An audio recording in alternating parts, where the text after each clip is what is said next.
जय हिंद मित्रांनो, एक्झाम जागर या एज्युकेशन यूट्यूब प्लॅटफॉर्मवर तुम्हा सर्वांचं पुन्हा एकदा स्वागत आहे. मित्रांनो, या आधीच्या सत्रामध्ये तुमच्यासाठीचा प्रश्न होता, इकॉनॉमिस्ट इंटेलिजन्स युनिटद्वारे प्रकाशित बिझनेस एन्व्हायरमेंट रँकिंग 2024 मध्ये भारत कितव्या स्थानी आहे? या प्रश्नाचं योग्य उत्तर आहे पर्याय क्रमांक 2. म्हणजेच या रँकिंगमध्ये भारत हा 51व्या क्रमांकावर आहे. भारताला यात किती गुण देण्यात आले आहेत? तर 1.08 गुणासह भारत या रँकिंगमध्ये 51व्या स्थानी आहे. तर प्रथम स्थानावर 8.56 गुणासह सिंगापूर आहे, दुसऱ्यावर डेन्मार्क, तिसऱ्यावर USA, चौथ्यावर जर्मनी, तर 5व्या क्रमांकावर स्वित्झर्लंड हा देश आहे. आजच्या सत्राचा पहिला प्रश्न पहा. नागरिकांचा स्वच्छ पर्यावरणाचा अधिकार आणि हवामान बदलाच्या प्रतिकूल परिणामाविरोधात अधिकार यांचा खालीलपैकी कोणत्या अनुच्छेदात समावेश करून त्यांची व्याप्ती वाढवणारा निकाल सर्वोच्च न्यायालयाने दिला आहे? तर आता नुकतेच सर्वोच्च न्यायालयाने नागरिकांचा स्वच्छ पर्यावरणाचा अधिकार आणि हवामान बदलाच्या प्रतिकूल परिणामाविरोधात अधिकार यांचा अनुच्छेद 14 व अनुच्छेद 21 मध्ये समावेश करून त्याची व्याप्ती वाढवणारा निकाल दिलेला आहे. म्हणजे या प्रश्नाचं योग्य उत्तर काय असेल? तर पर्याय क्रमांक 4 हे या प्रश्नाचं योग्य उत्तर आहे. मित्रांनो, अलीकडेच माळढोक पक्ष्यांच्या अधिवासाच्या संरक्षणासंबंधित 3 सदस्यीय खंडपीठाने, ज्यात धनंजय चंद्रचूड, न्यायाधीश JB पारडीवाला व न्यायाधीश मनोज मिश्रा यांचा समावेश होता, या खंडपीठाने स्थिर आणि हवामान बदलाच्या लहरींचा परिणाम न झालेल्या स्वच्छ पर्यावरणाशिवाय जीवनाचा अधिकार पूर्णपणे दिला जाऊ शकत नाही असा निर्णय दिलेला आहे. या निकालात न्यायालयाने अनुच्छेद 21 आणि 14 बरोबरच अनुच्छेद 48 व अनुच्छेद 51 चे पोटकलम ग यांचाही उहापोह केलेला आहे. बरं, आता जे सर्व कलम आहेत यातील तरतुदी सुद्धा आपण पाहून घेऊया. तर पहा, कलम 14 मध्ये कायद्यासमोर समानतेची तरतूद करण्यात आलेली आहे. कलम 21 मध्ये कायद्याने स्थापित केलेल्या कार्यपद्धतीशिवाय कोणत्याही व्यक्तीला त्याच्या जीवनाच्या आणि वैयक्तिक स्वातंत्र्याच्या अधिकारापासून वंचित ठेवता येणार नाही. कलम 48A हे राज्याला पर्यावरण आणि वन्यजीव संरक्षणाची जबाबदारी घेण्याचे निर्देश देते व हे जे कलम आहे हे 42व्या घटना दुरुस्तीद्वारे राज्यघटनेमध्ये समाविष्ट करण्यात आलेला आहे. कलम 51G मध्ये जंगले, तलाव, नद्या आणि वन्यजीवांसह नैसर्गिक पर्यावरणाचे रक्षण करणे आणि त्यात सुधारणा करणे व सजीवांबद्दल सहानुभूती बाळगणे हे भारतातील प्रत्येक नागरिकांचे कर्तव्य असेल असं सांगितलेलं आहे. हे जे कलम 14 व 21 आहेत हे आपले मूलभूत हक्क आहेत. तर कलम 48A याचा समावेश मार्गदर्शक तत्वामध्ये होतो व कलम 51 याचा समावेश आपल्या मूलभूत कर्तव्यामध्ये होतो. मित्रांनो, आता इथे माळढोकचा उल्लेख आला आहे, तर माळढोक विषयी हे सुद्धा लक्षात ठेवा. माळढोक या पक्षाचं शास्त्रीय नाव काय आहे? तर आर्डिओटिस नायग्रिसेप्स असं याचं वैज्ञानिक नाव आहे.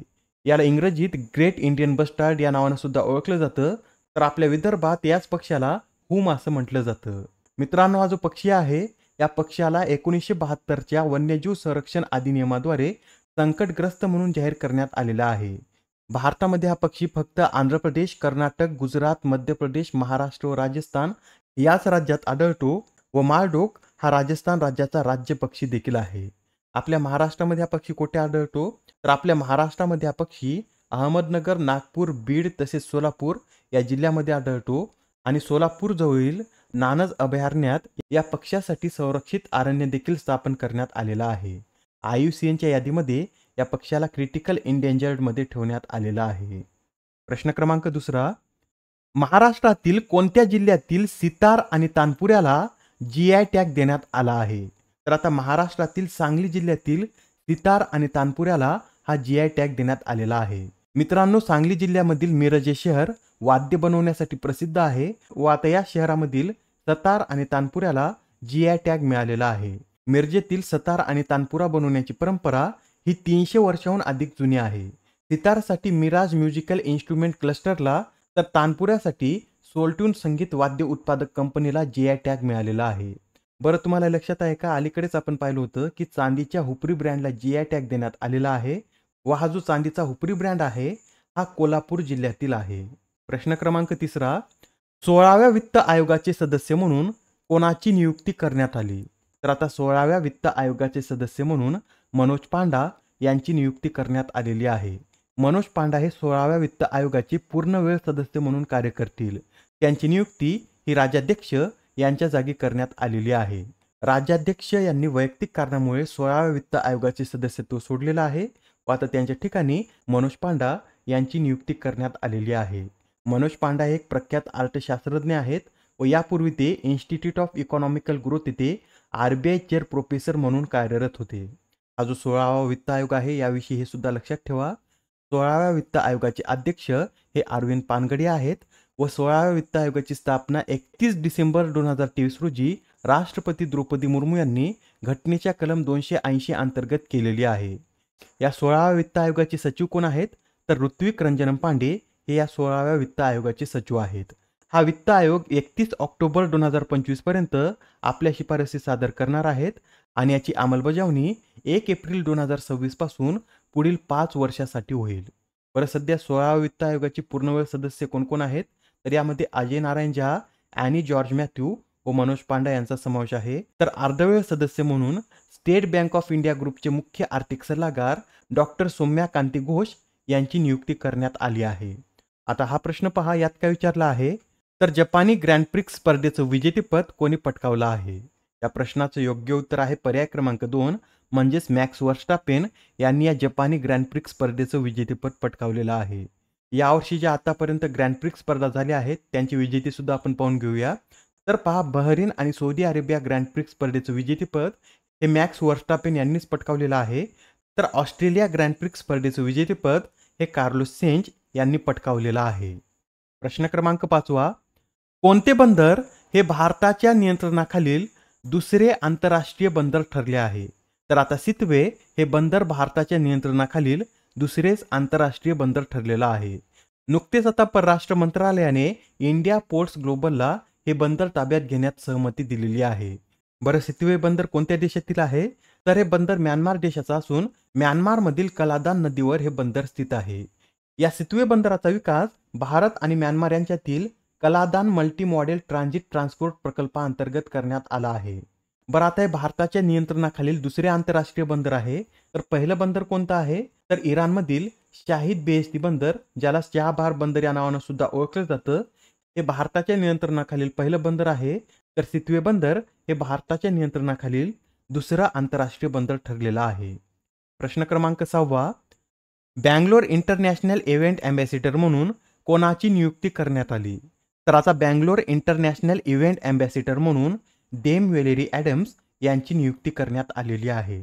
या ज्या विलेरी ॲडम्स आहेत यांनी 4 वेळा विश्वविजेतेपद आणि 2 वेळा ऑलिम्पिकमध्ये पदक जिंकलेलं आहे. बरं, या कोणत्या खेळाशी संबंधित आहेत तर शॉर्टपुट या खेळाशी त्या संबंधित असून न्यूझीलंड या देशाच्या त्या नागरिक आहेत.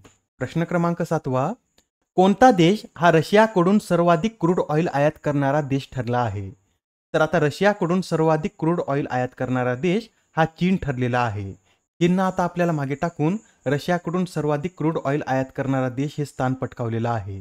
मार्च 2024 मध्ये चीनने समुद्रमार्गे 1.82 दशलक्ष बॅरेल प्रतिदिन इतके रशियन तेल आयात केलं आहे.